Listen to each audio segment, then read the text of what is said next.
Hey, church, Prophet Chad. Go back with me to Little House on the Prairie times, if you will.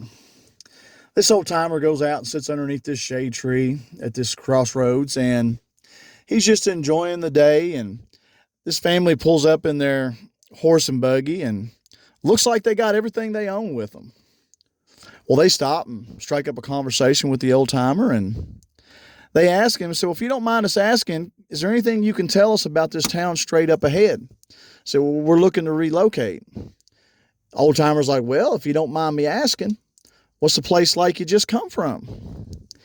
They're like, well, they're a bunch of backbiting, hateful, gossiping people, always stirring up trouble and just weren't nice and just something we just wanted to get away from.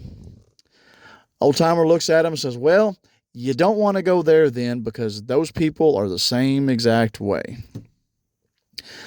They thank the old timer for his time and they head the other direction. Fast forward a couple days, old timer's sitting out there underneath that shade tree again, enjoying his day. And what do you know? Here comes another family in their wagon and stuff, and looks like they got all their possessions loaded up. They stop and visit with the old timer a little bit, and they ask him, says, wonder if you could tell us about this town straight up ahead. We're looking to relocate, and we're just wondering what this place is like. And he says to them, well, if you don't mind me asking, what's the place like you just come from? They said, well, they are some of the most loving, kind, and patient people you'll ever meet. We really miss them already, and we hate that we need to relocate, but our family is growing. We need more land to farm, and it was just time for this to happen. But we really do miss the people. And the old timer looked at him and says, well, you need to keep on going straight then, because you're going to love them people because they are the same exact way. Moral of the story, church, you can go anywhere you want. And whatever problems you have where you're at right now, you will have there. Why? Because the problem is you, not the other people. That's right, you heard me. Too many people live in this victim mentality. It's always somebody else's fault. If they wouldn't do this, if they wouldn't do that, this happened and this happened. It's an endless cycle. And they go somewhere else, or they move somewhere else, or they relocate to a different congregation. All kinds of different scenarios you can plug in here. But no matter where they go, they end up dealing with the same things. Why? Because the problem isn't the people, the problem is them. The problem is you.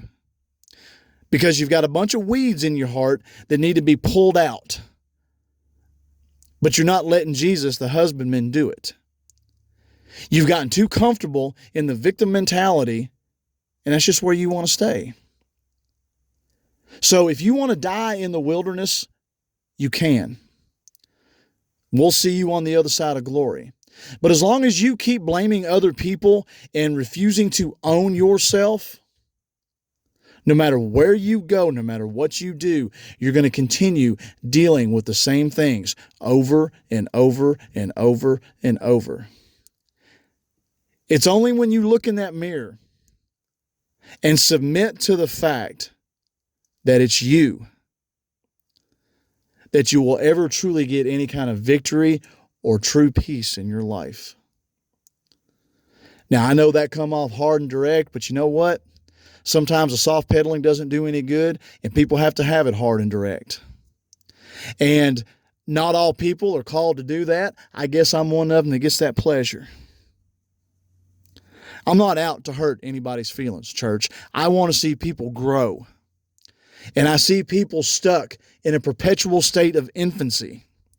And one of the biggest things that causes that is a refusal to own one's self.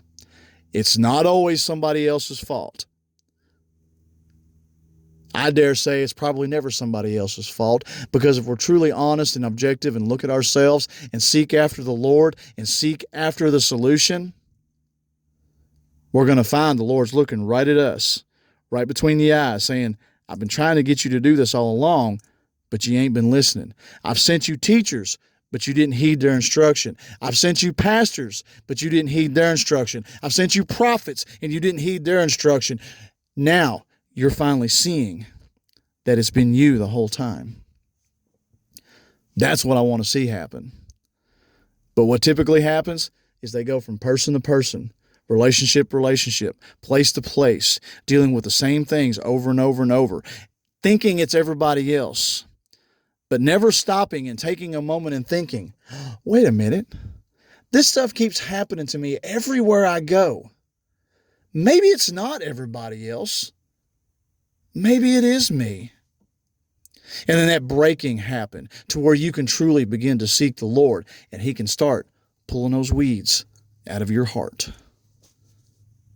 Let's grow together, church, not separate. Anything that causes division, that's not God. God's called us as the body of Christ to work together. So anything that causes a separation, you're listening to some other voice. All right? Love you all.